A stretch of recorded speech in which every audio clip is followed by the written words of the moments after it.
Welcome to Lesson 71, Reducing Fractions, Part 1. This is the basics of reducing. It's going to get more complicated later on, but this is a good place to start. Look up on the board at the fractions that I have written up there. 50 hundredths, 100 two hundredths, and a half. And I put equal signs between each one because you know what? Those are all the same answer. It's just written differently. But one way is written the best. Half. In the mathematical world, reduced answers, simplified answers, are the best way to write an answer. We don't want them written more complicated like 100 over 200 when we could just write 1 over 2. So how do you get an unreduced answer like these guys and turn them into a reduced answer like half? Well, you divide by a factor.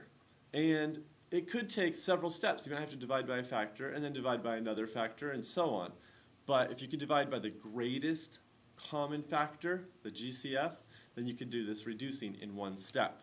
Let's take a look at 50 over 100. Now 50 over 100, there's a lot of factors that can go into 50 and 100, right? Can't they both have a 5 or a 2 or a 10? Yeah, but there's one factor, the greatest common factor, that can go into both. What's the biggest number that can go into 50? 50, right? Doesn't a 50 fit into 50 once? Well, can a 50 fit into 100? Yeah, 50 can fit into 100 twice. So 50 fits into 100 once, and 50 fits into 100 twice. 50 hundredths is half. Now I said it could take several steps. Let's say you weren't able to think of 50 right away. Well, let's do just basics. I know that 2 is a factor, so divide the 2 into both.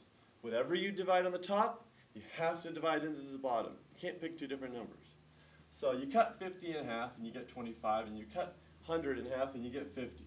And then you realize, well, 5 goes into both of those, then you must be able to keep going. You're not finished reducing until you can't get any smaller. So 5 goes in there 5 times, and 5 fits in there 10 times, and then you realize, wait, 5/10, I could put a 5 into each one of those. So 5 into 5, and 5 into 10, and you get 1/2. Now that's the basics of reducing, okay? Let me go ahead and do an example for you from your homework. Number 8 says to reduce 3 and 6/15.